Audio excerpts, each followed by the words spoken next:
Right, I'll take a quick pause. So this is the Whole Man Academy podcast. My guest today is Jamie Clements. We first met via Instagram, which seems to be where I pick up all the men these days, which sounds odd, but it's true. The reason being, Jamie's started a new podcast called Man Down, which is sharing stories from inspirational people, encouraging open and vulnerable communication, and promoting authenticity and positive masculinity. So he's right up our street of talking to all about what it is to be a man and all that goes with living the life at the moment.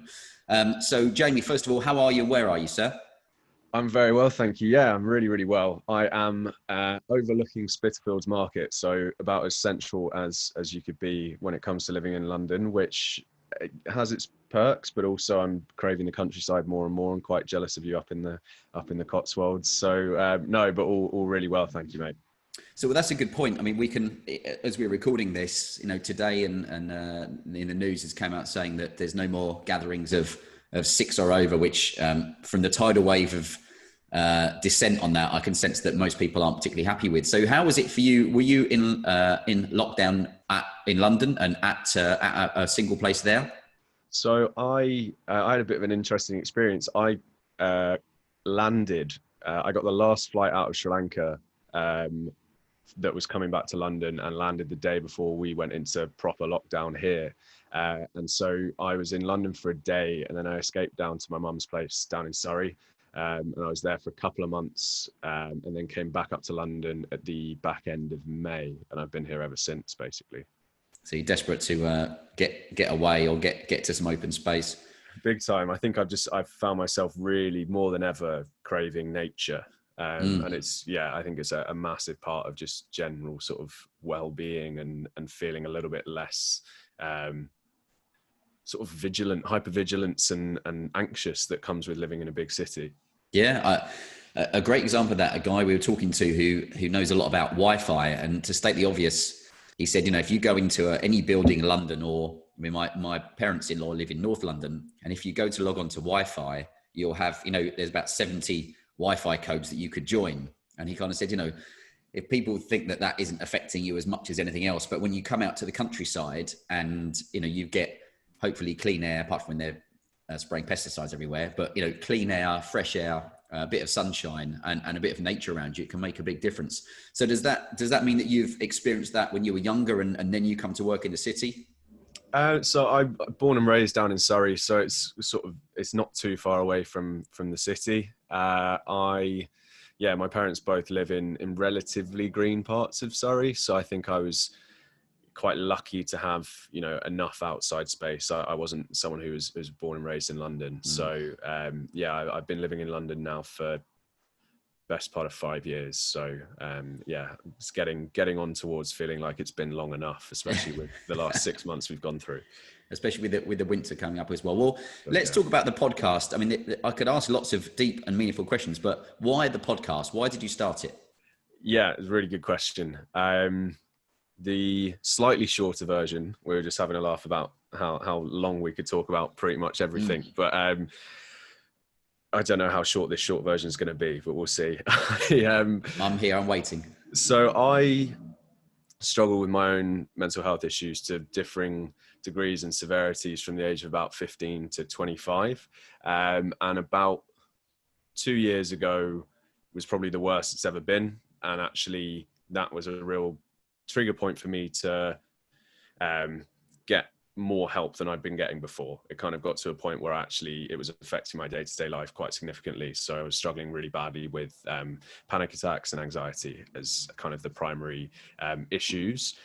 And then over the course of the last 2 years, 18 months to 2 years, made some fantastic positive progress, some really good steps in the right direction, have worked through a lot of that stuff.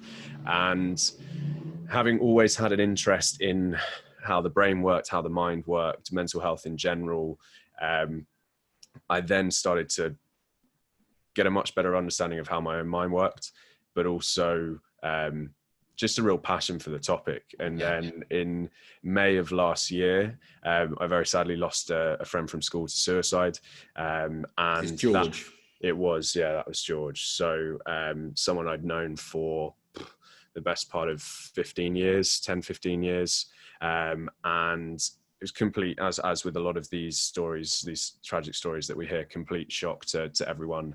And that for me, having done a bit of work on my own stuff, I'd kind of gotten to terms with talking to my mum, my therapist, my girlfriend at the time. Like, I was chatting to them about it, and that kind of openness was starting to come, but I'd never in a million years dreamed about talking to my, 20 closest guy friends from school about it. Yeah. And all of a sudden, George passed away, and it was almost this kind of forced vulnerability. I remember being at the pub 2 days after everything happened, and people were obviously processing and dealing with it in their own ways, but it was such a raw, open environment with so much emotion going on, obviously, and I just had absolutely no problem sharing my stuff. And I just felt that through sharing my stuff, well, twofold really, I didn't want anyone in my immediate friendship group who were there right then to ever feel like they couldn't share their stuff. So it was to be like, we never want to be in this situation again, so I'm going to take this on and just make sure that people know that I'm going through this stuff. So if they're going through their own stuff, then we can talk about it. And secondly, on a more personal level, I realized in that moment that I was scared. I never wanted to be in a position where I was suicidal. And so if I didn't start properly addressing what was going on with my own stuff, then that could be an eventuality, that could be a possibility. So that was like a really big turning point for me. And I've talked to a lot of people about trying and being able to take positives out of what are, truly awful situations. And I just felt from then on that not only did I want to talk more to my friends about my stuff, but I also felt compelled to talk publicly and openly with other people about it, and realized that a lot of what I'd been struggling through, I would never pin it all on sort of masculinity, toxic masculinity, and being a man. Like, there are other things at play, but there are a lot of elements of how, or I realized there are a lot of elements of how I was raised and how men are raised and how boys are raised that meant I was just sort of living a facade and being pretty inauthentic, but not even realizing it, just doing it because I thought I was ticking boxes essentially, rather than living true to who I actually was. And through that process, met a lot of amazing, interesting, vulnerable, authentic men, which to me was like, fuck. There's others. They exist. They exist. And realized that one of the ways I wanted to contribute, or felt I could contribute, would be to talk to some of these guys and get their stories out there, because I'm sure there are other people sitting back thinking, I'd love to, be more open or figure out who I really am, but I don't feel like I can as a man today. So just being able to share those stories, normalize those conversations, and just encourage, as you said in the intro, encourage that kind of vulnerability and authenticity as much as possible. So not the short version, but that's a bit of an overview.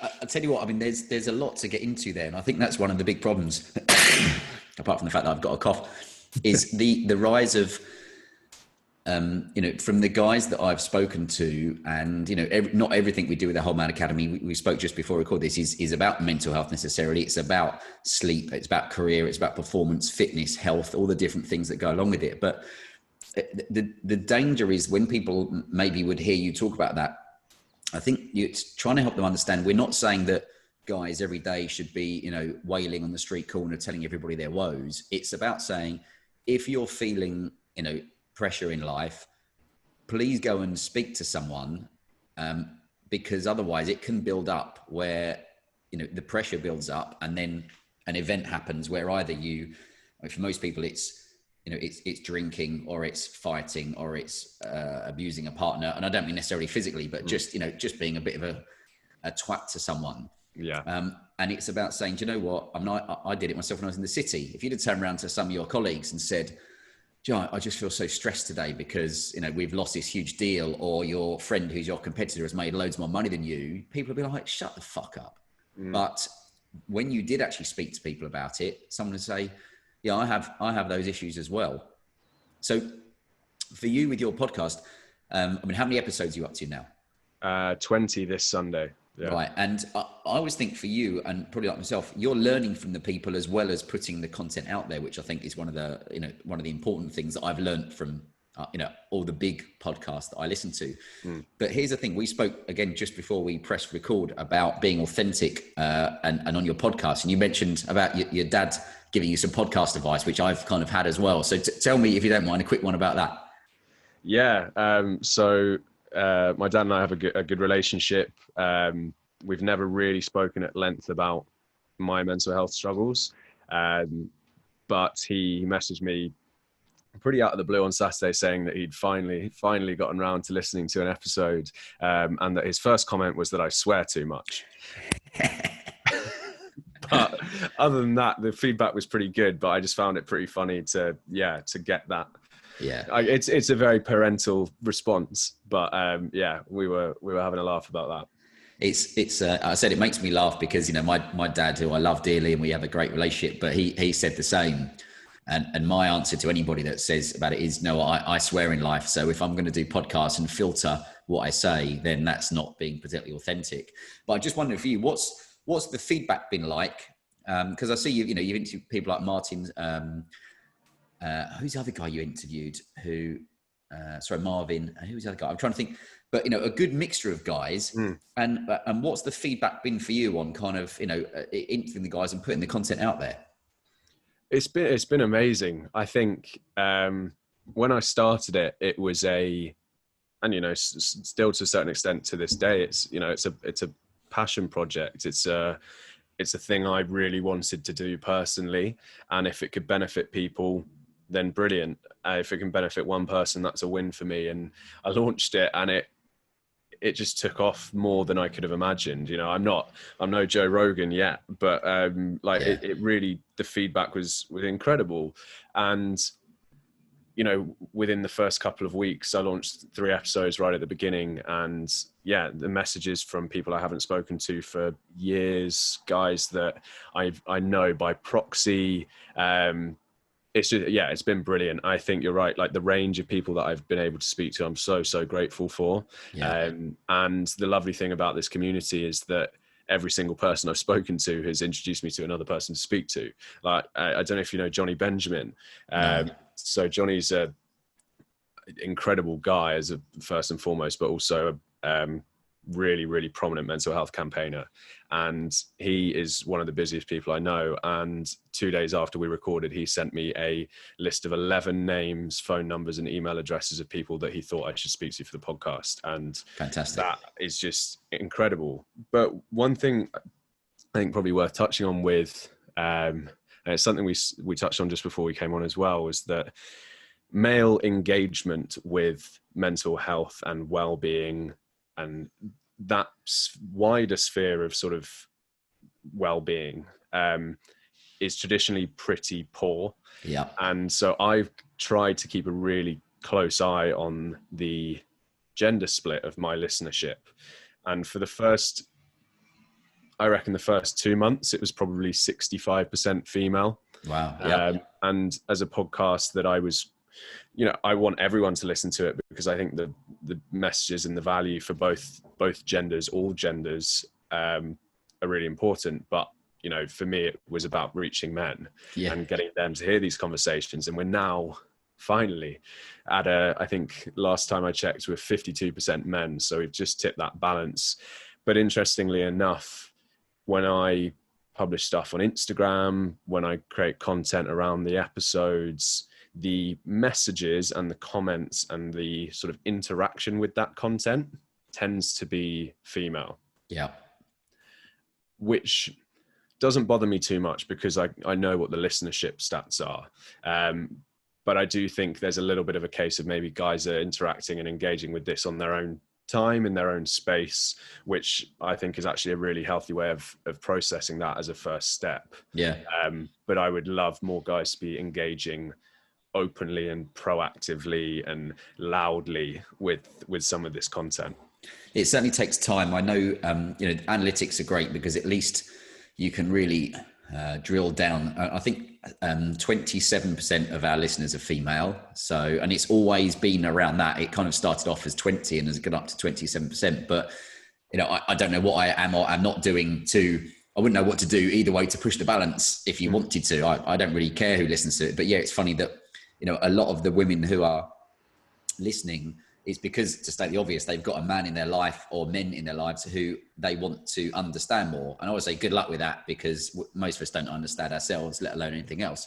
But one thing I know about the podcast is, you know, when we were, and we will do events again, but when we were doing events in London, and I've said before, and I said it to you earlier, the hardest thing was actually getting bums on seats, because guys were, I think, reluctant. Maybe because we didn't have some marketing team doing it. It was just me writing stuff on Instagram, and, you know, my 20-year career as a broker and a trader doesn't give me the expert skills in marketing. But that was one of our biggest challenges, is actually getting guys to come along, and then they'd come along and be like, hey, this was really good. When's the next one?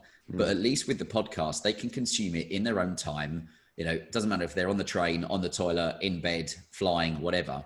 And excuse me, the reach that we've seen, I think it's something like 27 different countries that people have listened in.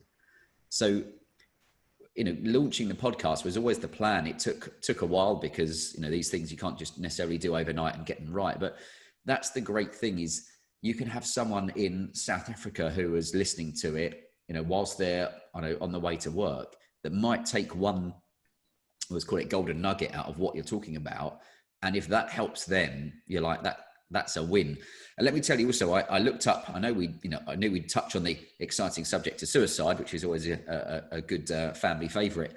But I was looking up earlier, and there was a report in, I think it was the Metro at the start of this month, and it said, statisticians said high rates of suicide among middle-aged men might be because economic hardship, isolation, alcoholism, and men in this category may be less likely to seek help. I don't think any of those are a surprise.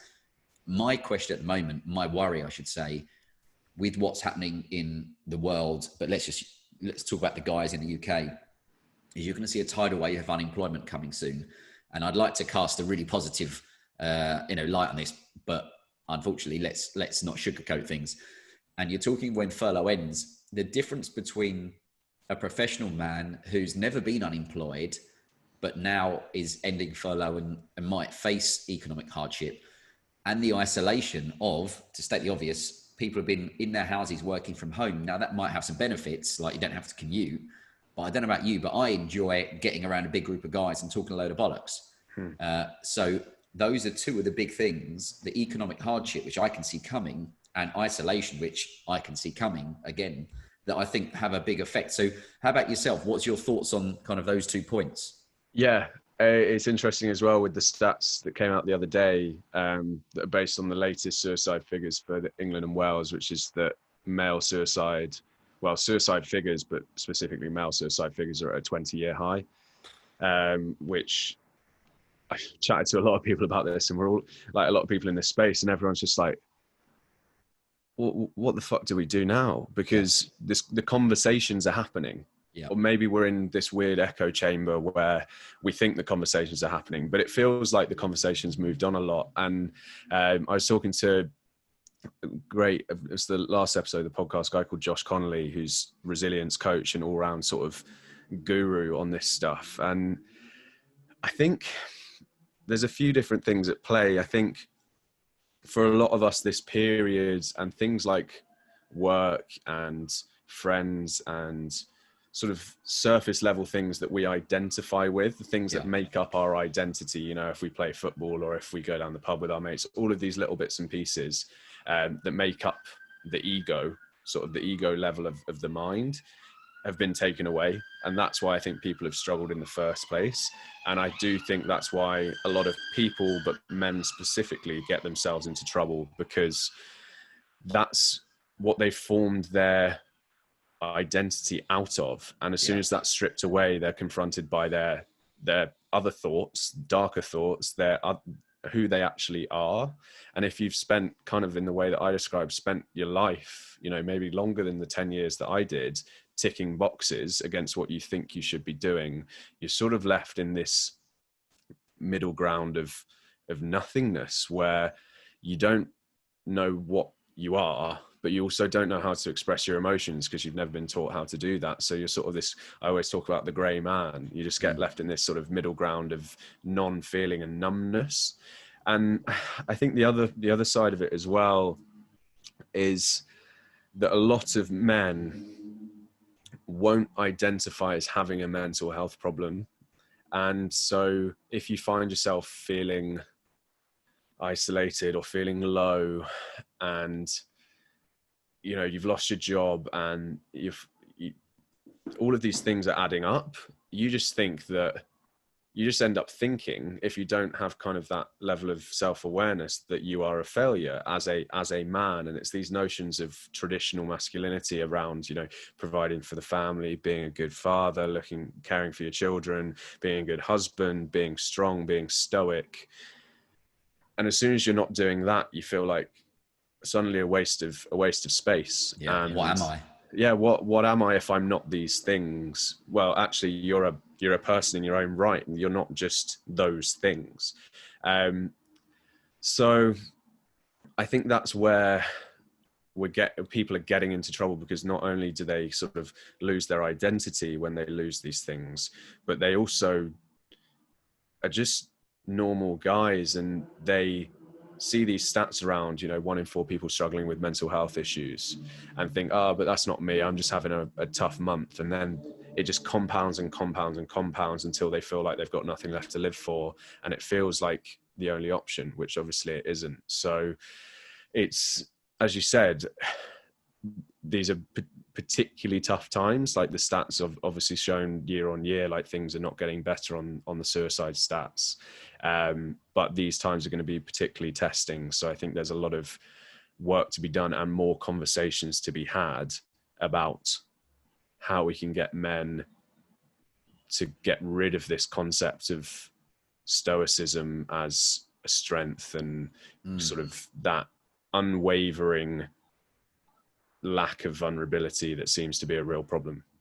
Well, I'll give you a great example of how confusing it is to be a man at the moment, and understanding, you know, I'm 42, but it doesn't matter whether you're 20 or 30. And it's funny, I'll be honest here, in my 20s and 30s, it's like, and I say fashionable, what I mean is it doesn't make it good or bad, but no one was ever talking about what it's like to be a man when I was in my 20s and 30s. Quite frankly, I was too busy partying and earning money and enjoying myself. But, you know, it's good that the conversation moved on to it. I'll read you a tweet from the United Nations, from the UN. And I had to double check when I saw this, because I was like, what have they got to do with it? So they put out the other day, the COVID-19 pandemic is demonstrating what we all know. Millennia of patriarchy have resulted in a male-dominated world with a male-dominated culture which damages everyone: women, men, girls, and boys.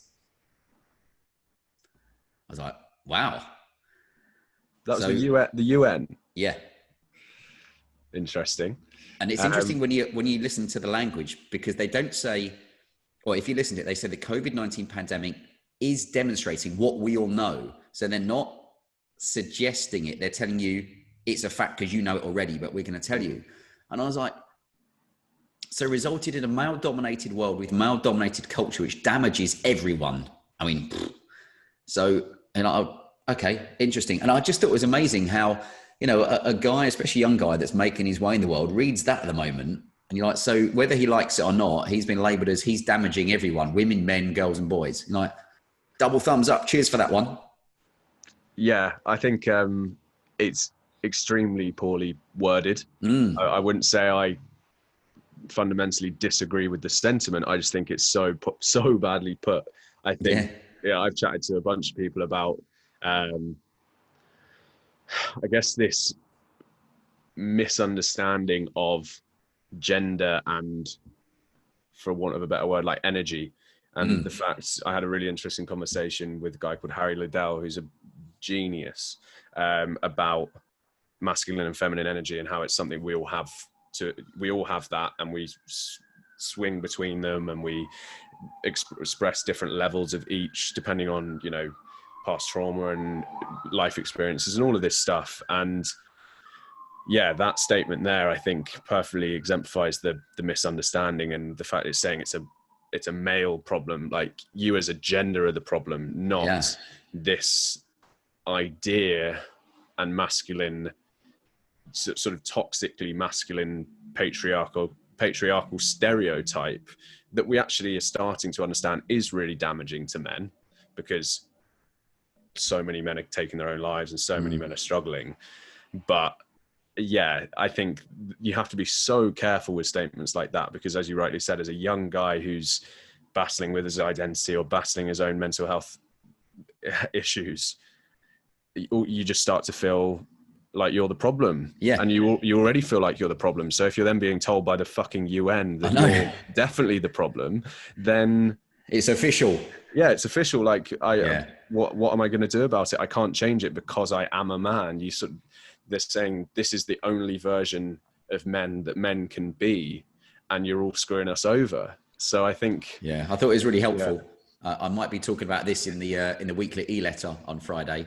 I'll give you a clue, because I just think it's amazing when you know, I say companies, but organizations that like that can come out and make statements that aren't going to help the average man who's maybe struggling at the moment with, you know, all the issues. So what about yourself? What do you do for fun?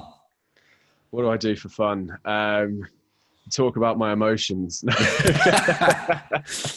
I say with a slight pinch of salt, I've gotten to a point where sort of personal development, if you want to call it that, is enjoyable. But what do I do for fun? It's always when you get asked this question that you draw a blank, but I am very fun. I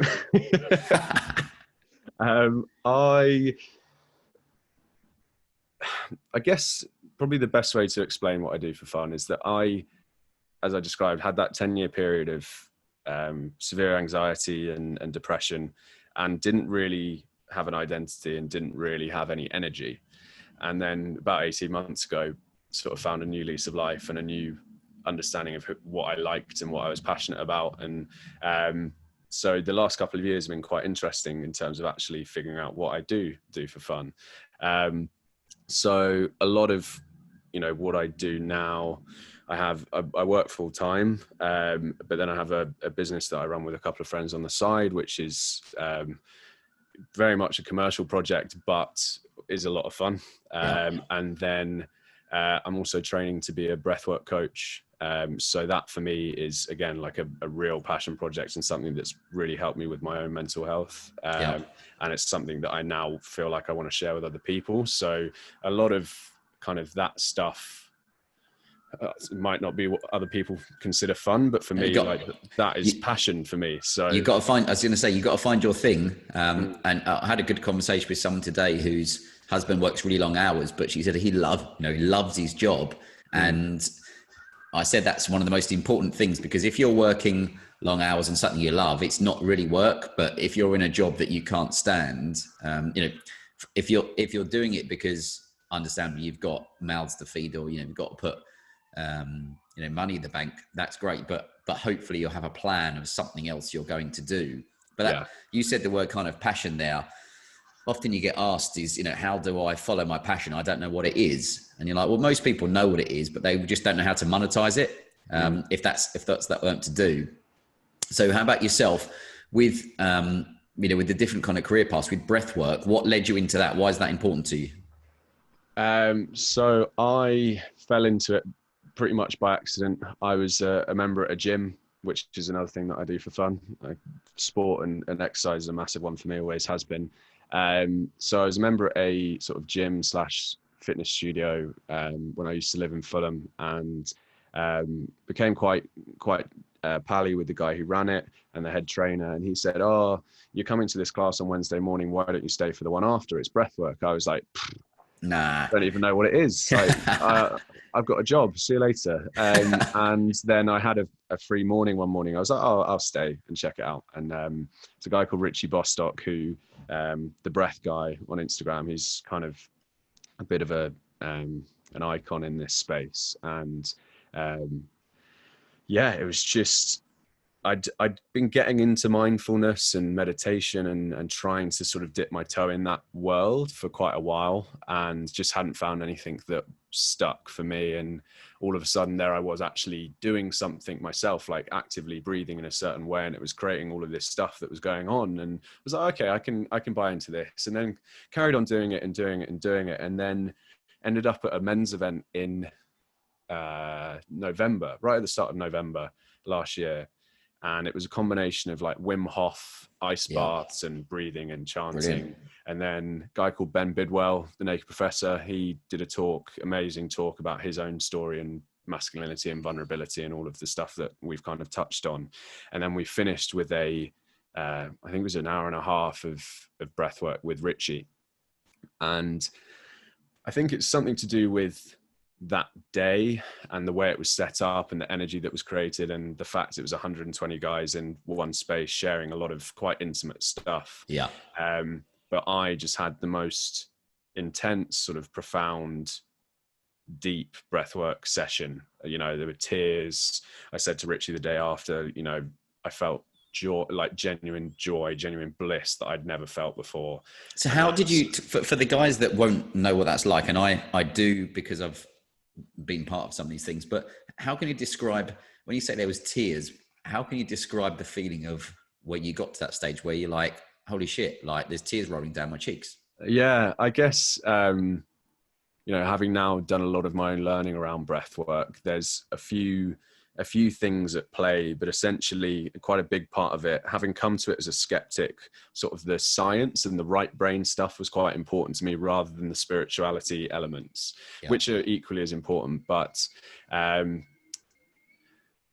basically, to try and put it simply, there's a part of the brain called the default mode network, which is like our monkey mind, the chatter, the internal chatter. And when we do this specific type of breath work, the study suggests that that part of the brain starts to downregulate, and the level of activity in that part of the brain starts to diminish, and that allows other things to start coming up. So emotions, physical sensations, anything like that. And so and I think this is what I want to bring when I start teaching sort of more full time, is that I know it sounds a bit mental. And I don't like to throw that word around too often, but I know it sounds a bit out there. Yeah. But just try it, because I was completely skeptical of it. And I just, you know, there are so many things. There's another bit of theory around it, that is, as men and as people in general, we repress and suppress a lot of emotions, and emotions are energy in motion. And so if you're pushing that down, that energy's getting into the body. And you talked earlier about how things can come out for men in terms of, you know, drinking or abuse or fighting, anger. That's what happens when you push down emotions and don't process them and express them properly. So that energy gets stuck in the body, and it manifests and comes back up as other stuff, mental health problems, physical pain, anger, drinking, whatever it might be. And when we do this certain type of breath work, that energy can start to move around. And so I was just lying there, we're about 45 minutes in, sort of losing concept of where I was. And then just Richie did an amazing sort of visualization and guiding through it. And I ended up, you know, having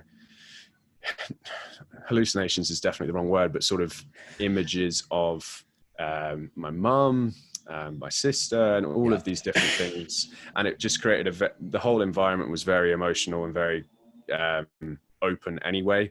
And so it just sort of all came out. And then that for me was like the turning point, where I was like, okay, this is the real deal. I want to share this with other people. It's so accessible. We all breathe all the time. And I just wanted to be able to share it with other people. So I mentioned at the start of the show, I was in Sri Lanka just before lockdown, and I was there for a couple of weeks. The first week I was at a sort of intensive breathwork retreat, which again was so eye-opening, but also pretty mind-blowing. So as you can probably tell by the way I talk about it, it's meant a lot to me and has done a great deal for me. So for anyone curious, definitely check it out. I was just thinking, it's funny because probably 5 years ago, if you'd have asked me if I was interested in this kind of stuff, I'd have said no. But as you said, you always say to people, just try it, just go along. And you know what? It's like a lot of things. Maybe it won't be for you, but I know just the same as people going to yoga or going to anything else that's kind of in the wellness sector, and it's personal development in a way as well. You never know what's going to come up. I know you mentioned kind of personal development.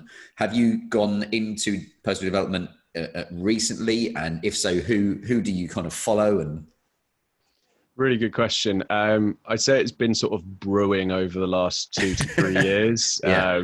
And this year especially has been it's been a big focus for me.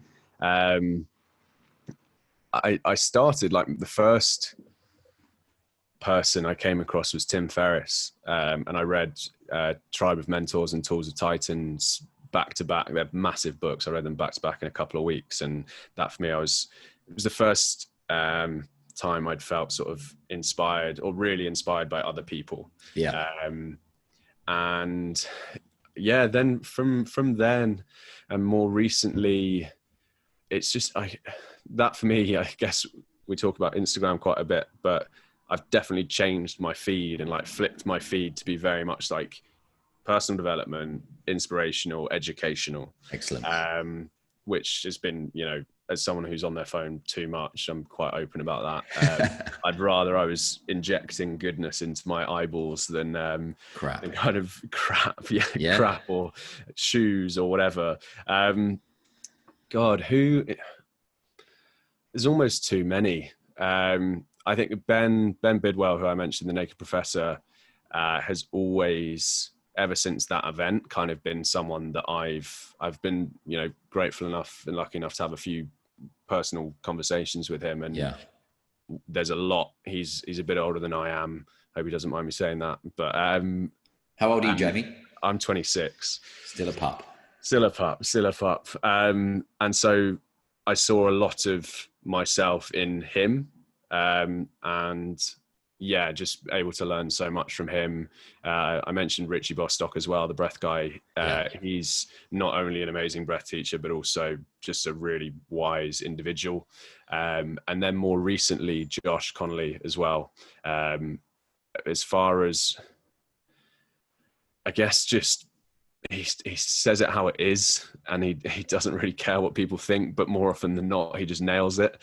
And yeah, like even something as simple as when we were talking on the podcast, he really reframed and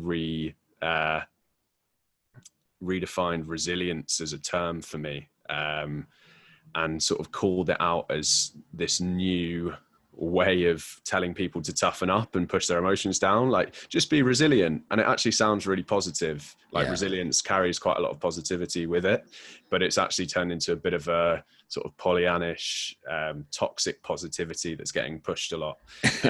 So I think those three guys are probably sort of my go-tos as far as like people in my direct sort of reach. Well, that's the great thing now for you, and you know, any guys listening, I would say, you know, 10 years ago, 5 years ago, before the kind of the rise of Instagram and also maybe YouTube, but you know, you had podcasts were around, but now I would say, you know, pick between one and a couple of people that are where you want to be, or you know, are teaching something you want to teach, and kind of consume what they do, instead of doing that scattergun approach of, you know, there's buying 50 books from all the personal development people. You know, just even if you just buy one and consume everything they've done, then, you know, you're going to learn something. And actually the other important point is implementing it. I mean, there's so many people that you call it shelf development, that people will buy books. I've been guilty of it in the past. You know, buy these personal development books and then you don't get time to reading them. So yeah, it's always one of those things of saying, like, you know, pick a couple of guys and kind of go deep on what they're teaching, for sure, what their lessons are. Yeah, and I've tried as well to try and like you said, find people that really resonate with me, but also try and keep it quite varied so I get the other side of the coin. Like, I think it's quite easy to fall into your little echo chamber. But it's funny you brought up books. I'm still in this terrible habit. I haven't kicked it yet. I'll finish one book and then I'll buy 3. And I've had to stop myself from buying books because I've got enough that I need to get through. But just as you were chatting there as well, someone that kind of kicked off that self-growth, personal development journey for me was Joe Dispenza as well. And yeah, I've sort of his, I guess, right brain scientific approach to slightly more spiritual topics like manifestation and how you can actually manufacture what you want your life to look like. That for me made a big difference probably at the start of this year. Yeah. And you can have a call it insight or realization, and you only need one sometimes, and that can be the big thing that kind of sparks a change in you. I know for me, I started going to the Tony Robbins events, so I went to them in London, Miami, Tenerife, and there's a racing car going past. But what that did was start to make me question not just what I was doing then, but what do you want to do in the future? And if you want to start making changes, it doesn't mean you have to walk out of your job now, but what can you start to put in place now that can affect, a year? What do you want life to look like 2 or 3 years from time? So that question to you, what would you like? Let's fast forward, not 10 years, but let's say 3 years. What would you like your life to look like at that point? It's a great question. It's one I try not to ask myself too often because it can be quite daunting. I think it shouldn't be, but it can be. And I try and plan in relatively short time frames because I know from personal experience how quickly things can change, as I'm sure a lot of other people do. But I'd say 3 years' time, I'd like to have sold Sesame, which is the business I run with my friends. Be in a position to sell that. And then I'd love to be doing, I guess, this kind of work full time. So whether that is, I'm trying, or in the very early stages of trying to get into sort of more presenting. Podcast obviously is a big part of that. But yeah, presenting, and then also, I guess on the flip side, breathwork is going to become a big part of my life, and just teaching that and sharing that with more people. I think breathwork's at an amazing point right now that yoga was probably at 15 years ago, and we're right on the precipice of this coming into the mainstream. So I'd love to be at the forefront of that. And I don't know if they sound, in my head, breathwork and the mental health work that I do are so intertwined.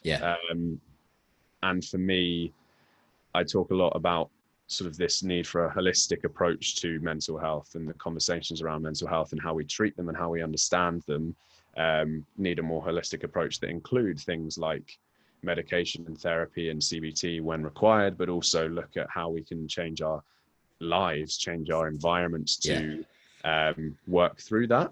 And I guess, I don't think I've ever said this on record, but my big picture goal is to change the way we understand and treat mental health. That's the one-liner. It's a good one. And I think as you were saying it, I was fitting in the niche of the podcast and the breath work, as it's not like saying I'm interested in mental health podcast and I like potato peeling. You're like, I can't see a link there, but the breath work, I know from one of the events I first went to, and they spoke about breath work, how to calm your mind. And that was very much about, to state the obvious, how you're breathing to start with, and then working backwards from there. So I certainly think it's one of those, it ties in perfectly. Sure. Well, we're going to let you go in a minute, because I know you've got a date tonight. Tell us, what would you like to tell us about the date? I'll let you know how it goes. I think I'll leave it at that. We're going. Is it first date, second date? It's a first date. It's a first date. Yeah. So I'm going to need this full hour to get myself cleaned up and get myself ready. Shave all the bits you need to. She's lovely. and we shall see what happens. Where are you going to go? We're going to a little rooftop bar not far. Let's hope the weather holds up. That's the plan anyway. Rooftop bar in Shoreditch. Lovely. I won't say the name because I don't want Yeah. all of your followers tracking me down. Yeah. You have thousands of people en masse. Well, you can only have 6, otherwise they will get arrested anyway. Exactly. But, Exactly. Well, I'll let you go because it's time to go to do some manscaping. But firstly, I acknowledge you for the work you're doing with the podcast, because I think, to state the obvious, you're in the similar field to me, and it's important to be talking about these issues. And the more you normalize it, hopefully the bigger impact you can have on the man on the street. And also to thank you for your time. I know you're busy. And we'll be releasing this on Friday, so we'll welcome the comments and suggestions. Can't wait. Thank you so much for having me, mate. Brilliant. All right, mate. I'll catch you soon, Joey. Cheers. Catch you soon. Cheers.